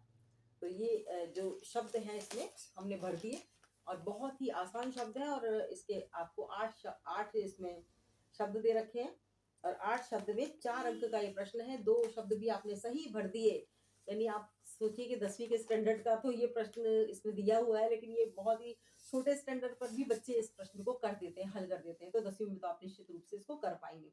और अगर आपने याद कर रखा है, रट रखी है आपने अगर अर्जी, तो आप रटी रटाई अर्जी लिख दीजिए, उसमें भी आपके पूरे पूरे अंक आ जाएंगे। लेकिन उस अर्जी में अंक कटने की संभावना रहती है। लेकिन आपने अगर सेकंड क्वेश्चन किया, इसमें आपने 8 शब्द सही स्थान पर भर दिए हैं, तो फिर आपका आधा अंक भी नहीं कट सकता, आपको पूरे पूरे 4 अंक मिलेंगे ही। इसके बाद आता है 22वां क्वेश्चन। 22वें क्वेश्चन में है मंजूषाया उपयुक्त पदानि चित्वा मातृ पुत्रयो मध्य वार्तालापम पूरयत, यानी अब इसमें भी मंजूषा दे रखी है। अधिकतर तो आपके प्रश्न आए हैं रिक्त स्थान देकर, और ऊपर जो है रिक्त स्थान में ऊपर आपको शब्द दिए गए हैं, तो कोई आपको समस्या वाली बात ही नहीं है। ऊपर से शब्दों का चयन कीजिए और सही जगह पर आपको फिट करना है, लेकिन आपको आना चाहिए कि कौन सा शब्द आप किस स्थान पर रख रहे हो। अब इसमें माता और पिता का माता और पुत्र का संवाद यहाँ पर दे रखा है। तो यहाँ पर आप लिखेंगे, माता कह रही है व्योमकेश से, किम करोषि, किम करोषि, तो करोषि के साथ क्या शब्द लगेगा, त्वम, त्वम किम करोषि, स तौते त्वम युवाम यूयम, मध्यम पुरुष का एक वचन है त्वम, और करोषि धातु रूप में करोति कुरुते, तो इस तरह से जो करोषि शब्द है वो आ जाएगा मध्यम पुरुष का एक वचन। तो एक मध्यम पुरुष के एक वचन कर्ता के साथ मध्यम पुरुष के एक वचन की ही क्रिया लगेगी, तो यहाँ आ जाएगा त्वम करोषि। अब व्योमकेश, और वैसे भी अगर आपको इतना सारा नहीं सोचना है तो आपको सोचने की आवश्यकता भी नहीं है, क्योंकि अहम इत्यादि अन्य शब्द नहीं है, खाली त्वम दे रखा है, तो त्वम आप इसमें भर दीजिए। फिर है व्योमकेश, कह रहा है कि अहम मम गृह कार्यम करोमि, तो अहम मम, मेरा गृह कार्य कर रहा हूँ। अब गृह कार्य कौन सा कर रहा हूँ, घर का काम तो वो कर नहीं रहा होगा, तो यहाँ पर दे रखा विद्यालयस्य गृह कार्यम करोमि, मैं अपने विद्यालय का गृह कार्य कर रहा हूँ, जो विद्यालय में मुझे गृह कार्य मिला है वह कर रहा हूँ। अब है माता कह रही है कि पुत्र गृह कार्यांतरम, यानी गृह कार्य करने के बाद, गत्वा, कहीं जाने की बात हो रही है, कहीं जाकर, तो कहाँ जाकर। अगर इसमें शब्द नहीं दे रखे तब तो हम कंफ्यूज हो जाते हैं कि भाई कहाँ जाकर, कहाँ की बात हो रही है, लेकिन इसमें शब्द दे रखा है, आपणम, क्या बाजार जाकर, तत् दुग्धम शाक फलानी चे आने, बाजार जाकर आप दूध और सब्जी इत्यादि ले आइए। व्योमकेश कह रहा है अहम पुस्तकम क्रेतुम आपणम गमिष्यामि, कि मैं पुस्तक खरीदने के लिए बाजार जाऊंगा, गमिष्यामि जाऊंगा, तदा दुग्धम शाक फलानी चे आनिष्यामि, तब दूध और शाक फल ले आऊंगा। तो अहम इसमें दे रखा है कि अहम सायंकाले, मैं शाम को, अब वो कह रहा है कि अभी तो नहीं जा रहा मैं शाम को जब किताब खरीदने के लिए, पुस्तक खरीदने के लिए जाऊंगा, तब मैं दूध सब्जी भी ले आऊंगा।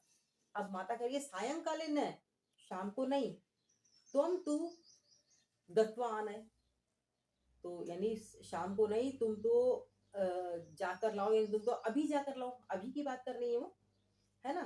तो इसमें क्या आएगा कि तुम तू पूर्व में, पहले ही जाकर लेकर आओ।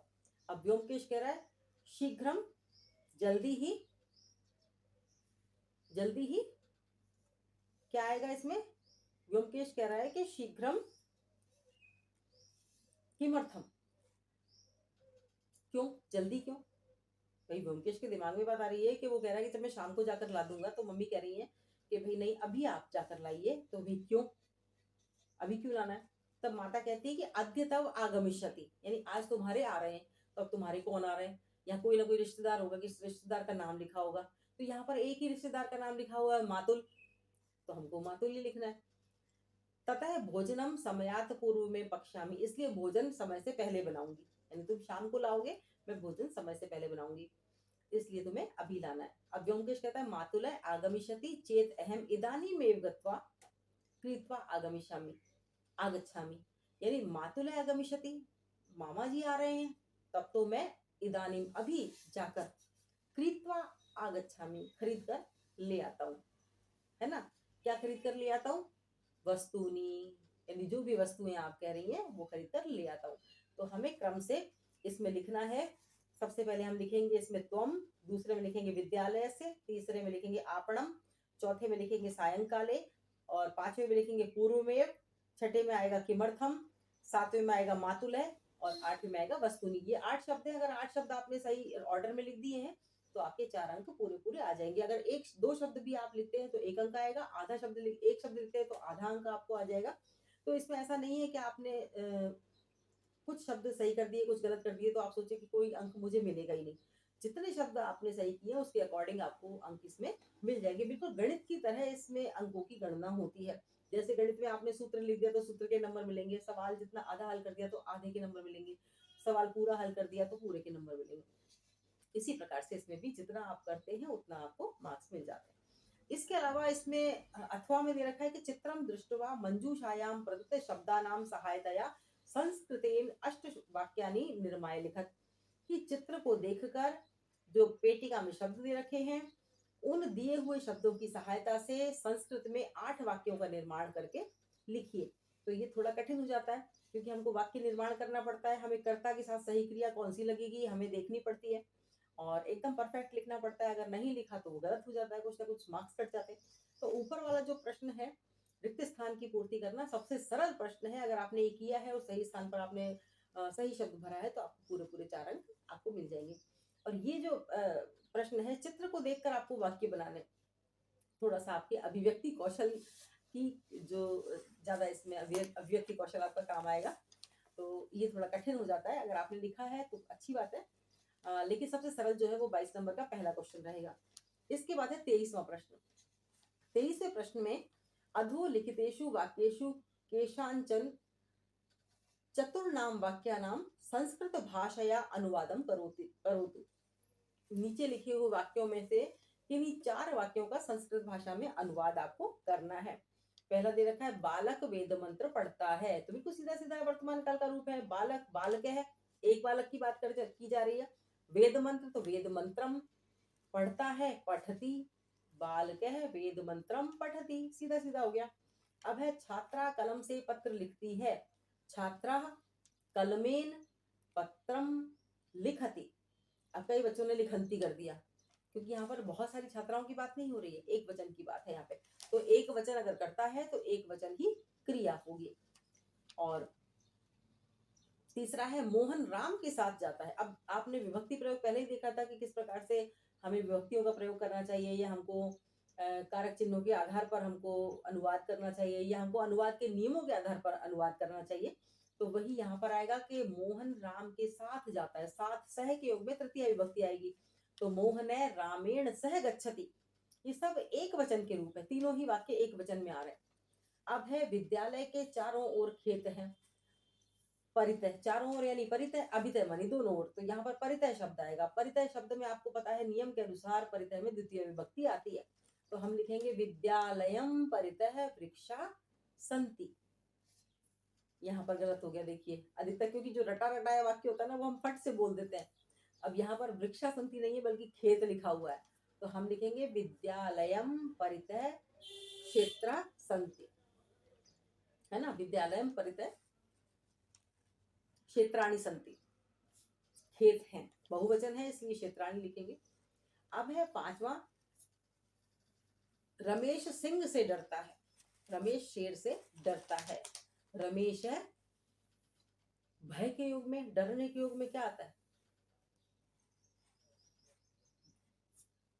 भय के युग में वही चतुर्थी विभक्ति आएगी, पंचमी विभक्ति, चतुर्थी विभक्ति नहीं आएगी। चतुर्थी विभक्ति तो क्रोध के युग में आएगी, क्रुद्ध धातु के युग में, यक्ष के युग में, दा के युग में। लेकिन यहाँ पर भय के युग में पंचमी विभक्ति आएगी, तो आएगा रमेश है सिंहात विभेति। रमेश है सिंहात विभेति, रमेश शेर से डरता है। कवियों में कालिदास श्रेष्ठ है, तुलना के योग में सप्तमी विभक्ति आती है। अब तुलना के योग में षष्ठी विभक्ति भी आती है, सप्तमी भी आती है। अगर आप 2 में तुलना कर रहे हैं तो षष्ठी विभक्ति आप लिख सकते हैं। अगर आप सब में तुलना कर रहे हैं तो अब सप्तमी विभक्ति ही आएगी। तो कविषु कालिदास है श्रेष्ठ है अस्ति। कविषु कालिदास है श्रेष्ठ है अस्ति। अब इसमें आप षष्ठी विभक्ति का भी प्रयोग होता है। श्रेष्ठतम जब शब्द आता है ना, प्रत्यय, प्रत्यय में छठी षष्ठी और सप्तमी दोनों का प्रयोग होता है। श्रेष्ठतम है, कविषु कालिदास है श्रेष्ठतम है अस्ति या वर्तते। तो श्रेष्ठतम जब आप लिखते हैं तब तम प्रत्यय का प्रयोग हो गया और यहाँ पर षष्ठी विभक्ति आती है। कवि नाम भी आ सकता है, कवि नाम कालिदास है श्रेष्ठतम है और कविषु कालिदास है श्रेष्ठतम है, दोनों वाक्य आ जाएंगे। और अगर दो में तुलना होती है तो पंचमी विभक्ति आती है। जैसे राम श्यामात श्रेष्ठतर है, राम श्याम से श्रेष्ठ है, दो में तुलना हो रही है तो पंचमी विभक्ति आएगी। और अगर बहुत सारे लोगों में किसी एक को तुलनात्मक रूप से अच्छा बुरा कुछ भी बताया जा रहा है तो उसमें षष्ठी और सप्तमी विभक्ति दोनों ही आती है। तो दोनों ही वाक्य सही है। आपने षष्ठी विभक्ति का रूप बना दिया, कवि नाम कालिदास है श्रेष्ठतम है तो सही है, और कविषु कालिदास है श्रेष्ठतम है तो भी सही है। ये दोनों वाक्य सही है। तो ये हमारे हो गए 23 क्वेश्चन। अब हमने ये कर लिए, हमने इनके आंसर जान लिए। आंसर हमने किस आधार पर जाने हैं? हमारी आंसर की के आधार पर, जो हमको आंसर की माध्यमिक शिक्षा बोर्ड से मिलती है, जिसके आधार पर आपकी कॉपी चेक होती है। तो ये आपकी आंसर की है पूरी। इस आंसर की के आधार पर मैंने आपको क्वेश्चंस के आंसर बताए सारे, और आंसर्स में मैंने आपको कारण भी बताया कि किस प्रकार से आप टैली कर सकते हैं कि मेरा जो आंसर है परफेक्ट है, सही है, नहीं है, मेरे अंक कितने आएंगे कितने नहीं आएंगे। अब आप अपने पेपर में ये देखिए कि आपने किस प्रश्न का क्या उत्तर लिखा हुआ है। अगर आपने जो भी प्रश्न सही किए हैं उसके आगे आपने बराबर अंक लिख लिए हैं तो आप उन अंकों को जोड़ लीजिए। अब देखिए कि आपको संस्कृत विषय में कितने अंक प्राप्त हुए। अगर लगभग बराबर आ रहे हैं, एक दो अंक इधर उधर है, तो आप रीचेकिंग मत करवाइए। लेकिन अगर ये जो वेरिएशन है ज्यादा आ रहा है, यानी तुलनात्मक रूप से आपको लग रहा है कि भाई मेरे 10-20 नंबर 25 नंबर या कम है, बिल्कुल ही एकदम से ही उल्टा हो गया है मेरे, जैसे कई बार ऐसा होता है कि किसी के 84 मार्क्स होते हैं और गलती से 48 नंबर चढ़ गए, तो हमें अगर लग रहा है कि भाई हमने तो 84 मार्क्स का किया था और ये तो 48 नंबर है तो कम लग रहे हैं मुझे, तो हमें रीचेकिंग करवानी चाहिए, रीटोटलिंग करवानी चाहिए। तो उसमें हमारे मार्क्स बढ़ सकते हैं। 10 नंबर कम है, 15 नंबर कम है, 20 नंबर कम है, 8-7 नंबर कम है। अगर हम 73 तक पहुंच गए, 2 तक पहुंच गए, 71 तक पहुंच गए, 74 तक पहुंच गए, हमें लगता है कि 75 हमारे आ सकते थे, तो आप रीचेकिंग करवा सकते हैं। लेकिन अगर आपके पूरे पूरे पासिंग मार्क्स आए तो मुझे नहीं लगता कहीं रीचेकिंग करवाने का आपको कोई फायदा है, क्योंकि कोई भी इतनी गलत कॉपी चेक नहीं करता कि आप पास हो रहे हो और आपको फेल कर दे, तो ऐसा नहीं होता है। तो अब जब आप रीचेकिंग करवाने जा रहे हैं, रीटोटलिंग करवाने जा रहे हैं, तो मुझे लगता है कि निश्चित रूप से आपको स्पष्ट हो गया होगा कि हमें किन स्थितियों में रीचेकिंग करवानी है, किन स्थितियों में रीटोटलिंग करवानी है और किन स्थितियों में हमको नहीं करवानी है। तो आप अच्छे ठंडे दिमाग से बिल्कुल सोच लीजिए और बिल्कुल भी मन में ये भावना मत रखिए कि किसी ने आपको कम मार्क्स दे दिए, जानबूझकर आपके मार्क्स काट लिए, ऐसा नहीं होता है। क्योंकि रोल नंबर हमारे पास होते हैं, हमारे पास किसी विद्यार्थी का नाम नहीं होता, हमें नहीं पता होता ये किस स्कूल से किस विद्यार्थी की कॉपी है। बस पहले क्या होता था कि बच्चे एप्लीकेशन में अपना नाम लिख देते थे, लेकिन अब तो वो भी नहीं है। एप्लीकेशन में नाम दिया हुआ है रेवती, तो रेवती ही लिखेगा वो अपना नाम, चाहे उसका नाम कुछ भी हो। विद्यालय का नाम जो दे रखा है इसमें वही लिखेगा, स्वयं विद्यालय का नाम वो नहीं लिखेगा, तो किसी भी प्रकार से उसकी पहचान नहीं हो सकती है। तो आपसे भेदभाव का कोई प्रश्न ही नहीं उठता है। जो कॉपियां आपने लिखी है, जिस प्रकार से आपने लिखा है क्वेश्चन का आंसर, उसी आधार पर आपको मार्क्स मिले। तो आप अच्छी तरह से टैली कर लीजिए। और आपने क्या लिखा है, आप चाहे तो ये पेपर जो आपके पास है, इस पेपर को हल करके इसकी जो फोटो खींचकर आप मेरे कमेंट बॉक्स में भेज सकते हैं कि मैंने इसका ये आंसर लिखा, मैंने इसका ये अनुवाद लिखा, मैंने इसका ये भावार्थ लिखा, मैंने ये अन्वय लिखा, या मैंने इसमें जो उपसर्ग प्रत्यय में ये लिखा, या संधि समास में ऐसा लिखा, या कोई और आपके दिमाग में कोई क्वेश्चन आ रहा हो कि भाई मैडम हमें ये चीज़ नहीं बताई गई, हमें ये चीज़ पूछनी है आपसे, तो आप कमेंट बॉक्स में कमेंट करके मुझे बता सकते हैं। मैं उसका आंसर आपको वही कमेंट बॉक्स में दे दूंगी। और अगर ज़्यादा लंबा चौड़ा हुआ तो उसका एक वीडियो बनाकर आपको सेंड कर दूंगी। तो ये सारा जो कक्षा 10 का अभी जो पैटर्न है, ये थोड़ा पैटर्न बदला है। इसमें जो प्रारंभ के 10 जो ऑब्जेक्टिव टाइप क्वेश्चंस थे, ये इस साल ही आए हैं, बल्कि पहले ये ऑब्जेक्टिव टाइप क्वेश्चंस इतने नहीं आते थे। कभी कम आते थे, कभी नहीं आते थे, बार-बार पैटर्न बदलता है। तो ये जो 10th का पैटर्न जो बदला है उसके अनुसार हमने देखा। और अब जो 10th के बच्चे जो 9th से 10th में आए हैं और वो अपनी पढ़ाई शुरू कर रहे हैं, तो मेरा उनसे यही कहना है कि वो पहले इस पेपर को हल करके देख लें। यानी किस तरह से हमने इसको हल किया है, तो इससे हमें पता चल जाएगा कि जो 23 क्वेश्चंस आते हैं एग्ज़ाम में, वो किस-किस पर मतलब पूछे जाते हैं, मतलब किस-किस पक्षों पर पूछे जाते हैं। आप देखो, आप सोचते हैं कि भई अनुवाद ही सिर्फ़ हम कर लें तो ठीक रहेगा, पीछे के क्वेश्चन आंसर कर लें तो ठीक रहेगा। तो ऐसा नहीं है, हमें ये तय करना पड़ेगा कि ये जो 23 क्वेश्चन आते हैं, इसमें एक कथाक्रम संयोजन आता है। तो कथाक्रम संयोजन होता है 4 अंक का या 3 अंक का। तो हमें कथाक्रम संयोजन सारे करने हैं। सबसे पहले हमें अनुवाद से शुरू करना है। तो जब हम पहले पाठ का अनुवाद करते हैं तो सारे पाठों के हमको अनुवाद याद करने हैं। फिर हमें सारे पाठों के जो पद्य पाठ हैं उनके अन्वय भी याद करने हैं।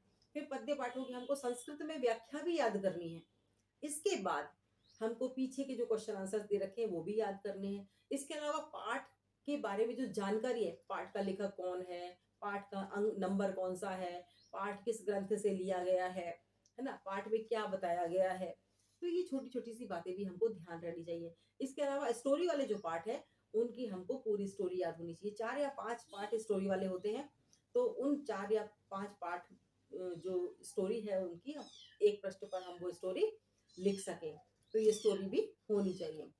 स्टोरी के बाद आप देखिए कि अ पीछे जो क्वेश्चन आंसर दे रखे हैं, प्रश्न निर्माण हमको अलग से पढ़ने पड़ेंगे, कि प्रश्न निर्माण में हमें जो शब्द रूप है वो भी हमें समझने पड़ेंगे और बहुत सारे प्रश्न निर्माण हमको देखने पड़ेंगे। या फिर आप ऐसा भी कर सकते हैं कि प्रत्येक पाठ में जहाँ-जहाँ प्रश्न निर्माण दे रखा है, सभी पाठों में प्रश्न निर्माण नहीं है, 1-2 पाठों को छोड़कर है। यानी जैसे आपके अगर 8 पाठ थे इस बार, तो 8 पाठ में से 4 या 5 में प्रश्न निर्माण दे रखे थे या 3 में ही दे रखे थे, तो आपको वो सारे याद करने हैं। इसके अलावा वाक्यों में प्रयोग है, शब्दों का वाक्यों में प्रयोग है, तो वो हमको लघु वाक्य रचना पूरी सीखनी पड़ेगी कि वाक्य हमको हिंदी से संस्कृत में अनुवाद हम किस तरह से करेंगे, अनुवाद के नियम क्या होते हैं। इसके अलावा हमको कुछ शब्द रूप याद करने पड़ेंगे, आकारांत पुल्लिंग शब्द है, आकारांत स्त्रीलिंग शब्द है, जैसे राम शब्द है, बालक शब्द है, आकारांत पुल्लिंग शब्द है, लता शब्द है और ये आपका स्त्रीलिंग शब्द आ जाएगा, छात्रा शब्द है। इसके अलावा आपको फल शब्द है तो नपुंसकलिंग शब्द है, ये आपको याद करना पड़ेगा, गुरु करना पड़ेगा और भी बहुत सारे शब्द हैं जो आपको याद करने पड़ेंगे। इसके अलावा आपको धातु रूप याद करने पड़ेंगे, धातु रूप भी 5 लकारों में आपको याद करने पड़ेंगे। जैसे आपको वर्तमान काल, भूतकाल, भविष्यत काल, इसके बाद आज्ञार्थक लोटकार आज्ञार्थक लोट लकार और विधिलिंग लकार। यानी लट, लिट, लंग, लोट और विधिलिंग। ये 5 लकारें आपको याद करनी पड़ेंगी। इसमें भी आत्मनेय पद और परस्मैय पद अलग-अलग होती हैं। तो इसमें आपको आत्मनेय पद ही ज़्यादा याद करनी होती है, परस्मैय पद तो बहुत कम होती है। अगर आती है तो वो आप याद करें, नहीं तो नहीं करें, तो चल जाएगा। लेकिन आत्मनेय पद में तो आपको 5 लकारें आपको याद करनी पड़ेंगी और फिर उससे धातु रूप दूसरे किस प्रकार से बनेंगे, वो भी आपको देखने पड़ेंगे।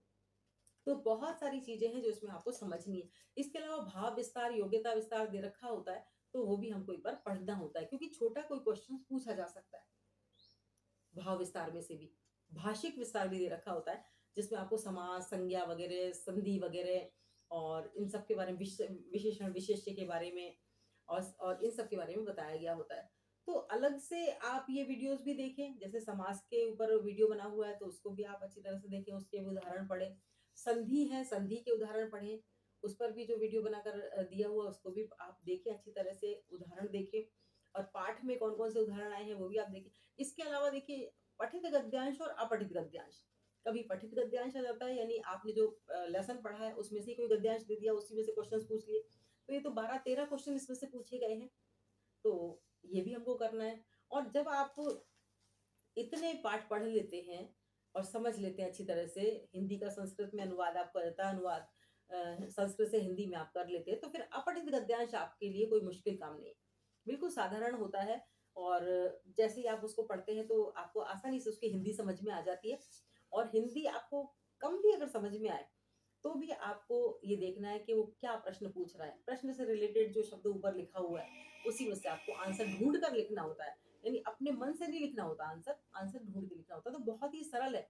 अधिकतर रिक्त स्थानों के माध्यम से पूछा जाता है, लेकिन हमको तैयारी पूरी करनी है। तो अभी जब 10वीं के विद्यार्थी हैं जो कि अब 10वीं क्लास में आए हैं और संस्कृत की तैयारी कर रहे हैं, तो मेरे साथ पहले पाठ से लेकर पूरे पाठ की तैयारी करें, उसके बाद ग्रामर की तैयारी करें और फिर जो अभिव्यक्ति के जो क्वेश्चंस आते हैं उसकी तैयारी मैं आपको अलग से करवाऊँगी।